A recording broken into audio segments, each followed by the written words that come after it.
Today on Monkey Life. Hey, little man. How's it going in there? Staff welcome the park's first ever Saki monkey. Come on, Jethro. Oh, there he goes. He's out.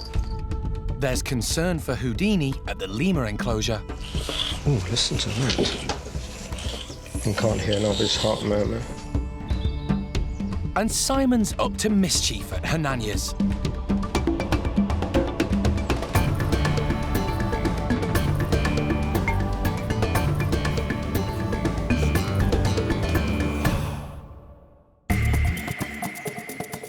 Monkey World in Dorset, buried deep in the English countryside, is one of the largest sanctuaries of its kind on the planet. The team, led by Dr. Alison Cronin, rescue and rehabilitate abused and unwanted primates from all over the world. Last little leg into the forest where we're really pushing the limits here to make all of this happen, so it's a really lovely team effort.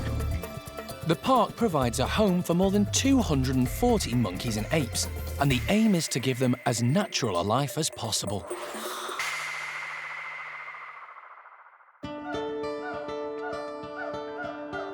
There are 17 species of primate at Monkey World, including chimps, orangutans, gibbons, and stump-tailed macaques. Today, Alison is taking charge of the park's first ever Saki monkey. Just off to Somerset to bring in a completely new species of monkey. So very interesting, very exciting day today. The monkey, called Jethro, is currently living at a wildlife rescue centre near Bridgewater. But the land is being sold, so Jethro needs a new home. Alison is planning to put him in with the squirrel monkeys. At 22 years old, Jethro is quite an elderly Saki monkey. He was born into the British pet trade and then either sold or given to the couple who currently own him along with a mate. I think it was 3 or 4 years ago that the female passed away. So he's been on his own for an awful long time now. So I'm hoping that getting him back to the park and getting him in with our squirrel monkeys might sort of liven things up and make life a bit more interesting for Jethro. White-faced Saki monkeys are native to South America. Males and females look very different. Males are black with big white faces, whereas females are brown and grey. In the wild, they live in family groups and spend most of their time in the trees. They eat a diet rich in nuts, seeds, and fruit. Morning. Hello. Good to see you. Hi, nice to see you again. Yeah. I'm okay. I'm okay at the moment. I was gonna say it's gonna be a long day for you. Should we just go see the guys first of all? Right. Maria and Colin have been desperate to find a suitable home for Jethro ever since they were told they had to leave. Hey, little man. Hi, you. Hey, fluffy boy. Hey, little man. Oh, I know. Good boy. Wow, what a beautiful coat on him. Yeah. In captivity, Saki monkeys only live for around 20 years, so Jethro really is an old man. He was rejected at birth by his mother, sadly. That was 22 years ago, so I took on the role of mum. And Jethro has been with me all that time. He's full of character, always has been. You know, he's got lots of different mannerisms. He's just a great character, full of the joys of spring, despite his age. Maria and Colin have 3 other monkeys who also need rehoming.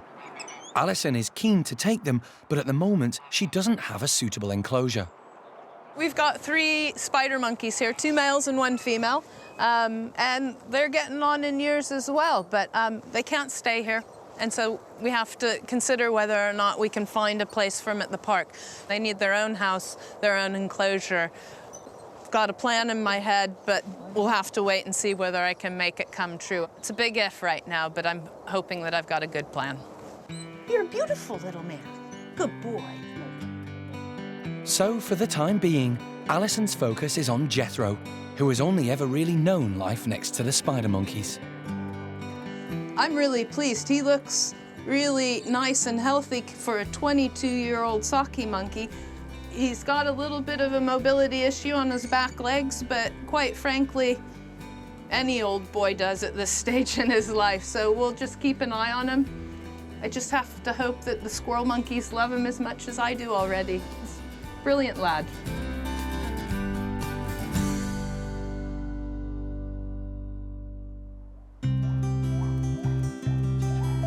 Monkey World's squirrel monkeys are going to be in for a shock when Jethro moves in.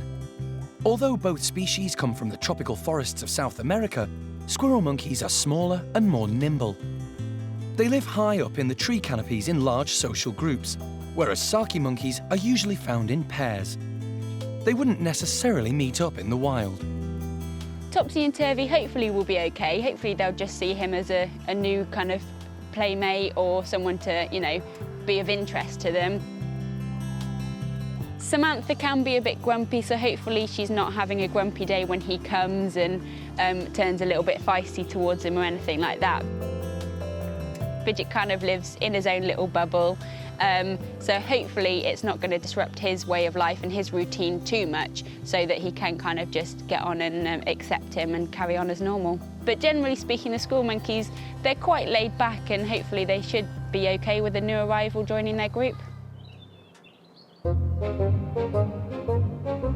Saki monkeys live mainly on fruit, nuts and seeds, and aren't as keen on insects as the squirrel monkeys. Topsy has just spotted a red admiral.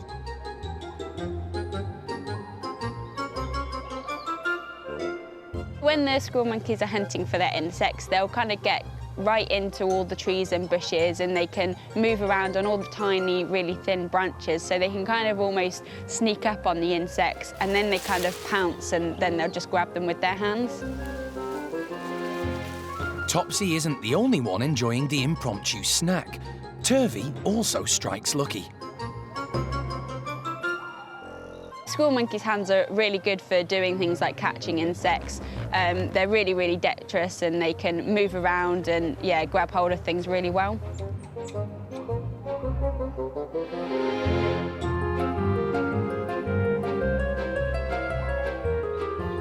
Topsy is trying a new technique to creep up on the butterflies. Butterfingers. Any activities like this is absolutely brilliant for the squirrel monkeys, because it obviously brings out their natural behaviour. They would be doing this in the wild. They would be going around hunting and foraging for insects, and obviously it's all enrichment for them as well, stimulates them and gets them active, and that's absolutely brilliant for them.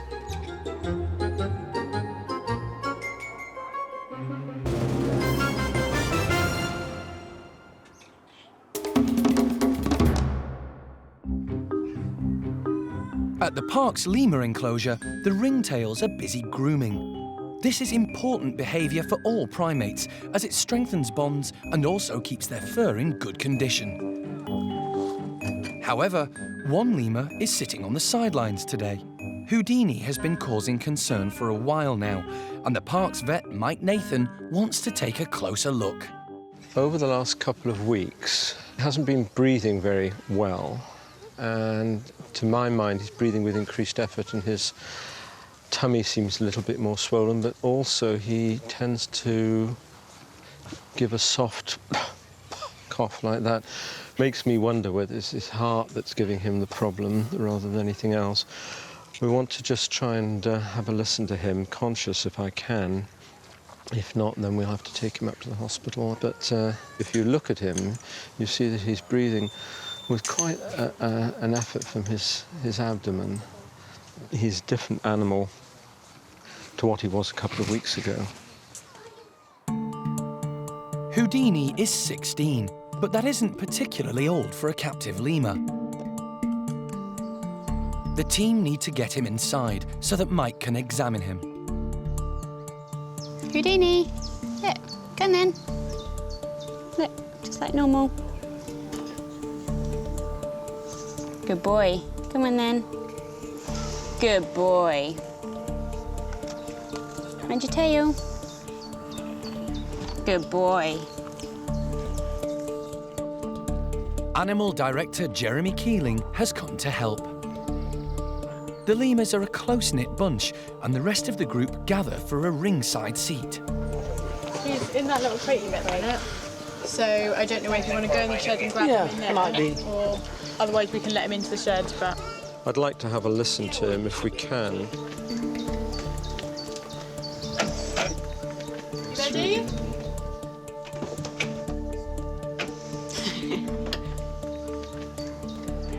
Leader Fennel wants to know what's happening to Houdini. Here. Oh, listen to that.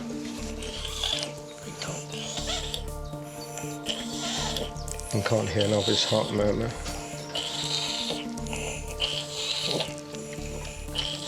Sounds very nasal, that does. Who knows? Mike is worried about Houdini's laboured breathing.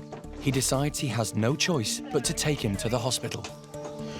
Really marked upper respiratory noise. I can't hear a heart murmur. The heart's going so blooming fast. So stressed out with that bit. So we'll see. It's really, trying to get that air in. So we'll see. We'll see. All right. The team need to act quickly. If Houdini really does have a heart problem, any amount of extra stress could have serious consequences.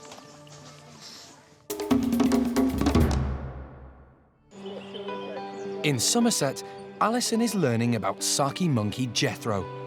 She needs to gauge his mood to see how he's going to react to being put into a travelling crate, ready for the journey back to Monkey World. I'd reach out and touch you, but I think that that's too soon. I think that we're not fully properly introduced yet. Yes, good boy, yeah. Get in monks there. There could be anything in there. Maria is going to accompany Jethro back to the park to make sure he settles in. Do you want to see if he'll just go in willingly? You and I could hold it up in the back corner there, throw a grape in and see if he'll just tootle in. Jethro isn't used to climbing into boxes, so they're not sure how he's going to react. Come on, boy. In this way, look, a bit further. It takes a group effort to persuade him. He's in. Very good boy. Jethro didn't walk into the box, let's put it that way. He was sort of helped and shoved and perhaps lifted into the box a bit, but there was no fussing or fighting. And now he's just checking out what the world around him, so he's very calm. Just goes to show that he's actually quite a well-adjusted little monkey, so hopefully he'll feel the same way about Fidget and the rest of the squirrel monkeys. Good little man, you are. So, after years of living on his own, Jethro is off to new friends and a new life.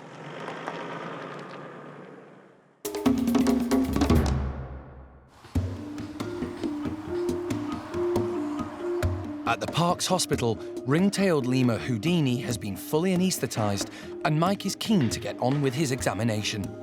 He wants to find out why the lemur's breathing is so laboured. 2.6. So since the beginning of June, he's lost 0.2 of a kilo, hasn't he? There could be a number of reasons for Houdini's rough breathing, but Mike thinks he probably has a heart problem. Throat is perfectly clear. Colour's good, he's not anemic. He decides to do an X-ray of Houdini's chest to give him a better idea of what's going on. Right, lights off. Despite Mike's suspicions, the X-rays are not showing any obvious problem with Houdini's heart. The X-ray looks okay. I can't see anything that's shouting at me saying abnormal. So this isn't full of fluid in his abdomen. It certainly doesn't feel full of fluid in his abdomen. It's a mystery. Mike can't seem to find a cause for Houdini's laboured breathing. I don't know. Let's take a blood. The blood samples will be analysed to make sure that the lemur doesn't have any underlying health issues. Well, there you go. What on earth? I'll get those bloods off and catch the post with them. I can't find anything. His heart rate and rhythm's normal. I've taken samples swabs from his nose and from the back of his throat. The x-rays look to me to be normal. I still feel that the symptoms he's giving us with his breathing point to something wrong with his chest, his heart, but I can't prove it at all. I have to look for other things. So that's his... That's it for him for the minute, yeah, okay. Mike is going to put Houdini on another course of antibiotics to see if that helps.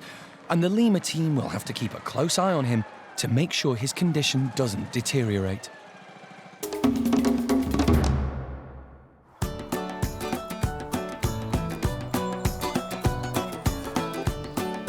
Over at Hananya's enclosure, the chimps are in a playful mood.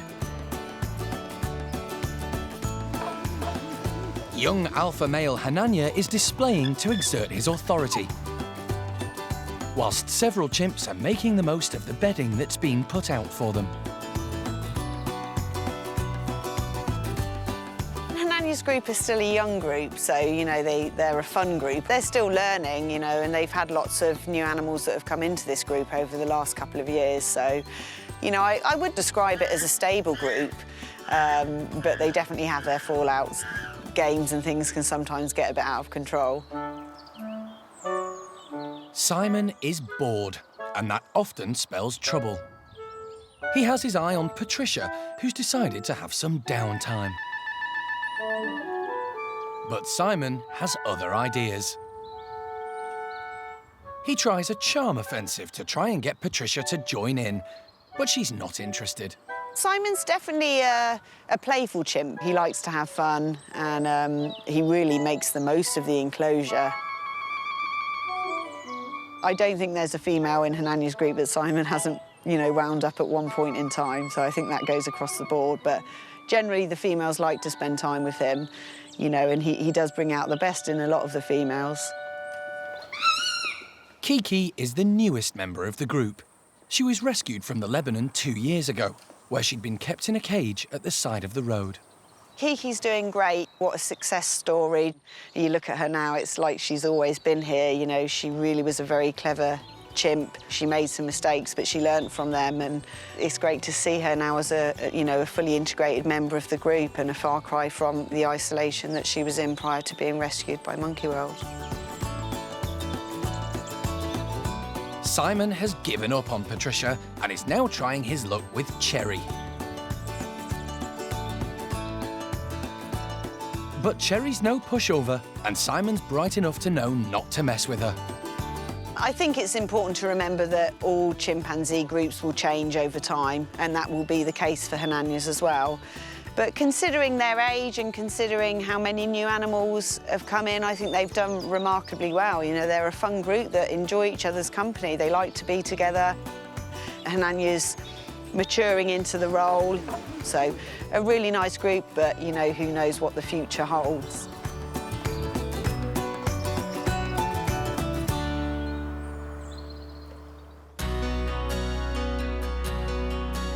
At the squirrel monkey enclosure, Topsy, Turvy, Fidget and Samantha are enjoying the sunshine, blissfully unaware of the impending arrival of their new housemate. It's been a long drive from Somerset, but Alison has finally arrived back with Jethro, and everyone is keen to meet him. Hi, Jethro. Hey, little man. How's it going in there? But you're quite a good little man. I know, you are. He's totally chilled out. Let's get a weight on him in the box, and then we'll do the box thereafter. All primates who arrive at the park are weighed if possible, so the team can check their progress as they settle in. Who's it? Who is it? The squirrel monkeys are curious about the new arrival. Come on, Jethro. No one knows how Jethro and the squirrel monkeys will react to each other. Oh, there he goes. He's out. Okay, there you go, Jeremy.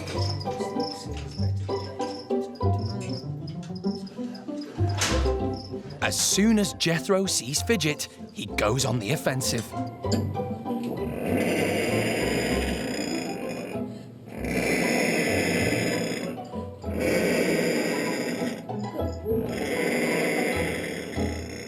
Basically, it's Jethro announcing that he's in the house and that this is now his new home. And quite frankly, the squirrels don't seem to mind that rumbling noise at all, which is quite a good thing, because if their reaction is absolutely neutral to Jethro, then we stand the best chance of Jethro and the squirrels getting on well together. For now, Fidget and the girls are being kept in the rooms next door until they get used to each other. Obviously, when we put them together, it could be a completely different story. But for the moment, the squirrel monkeys are just pottering around, foraging for insects, just doing what they normally do. He seems pretty chilled out and quite mellow, so I'm sure if he doesn't react to the squirrel monkeys, then they hopefully won't react to him either. For today, Jethro will just stay on his own just to let him settle into his bedroom. If he seems pretty settled and he's moving around and eating, then maybe we'll open up tomorrow and see what they're like. But yeah, I think we'll have to see what everybody's like by the morning until we make that decision.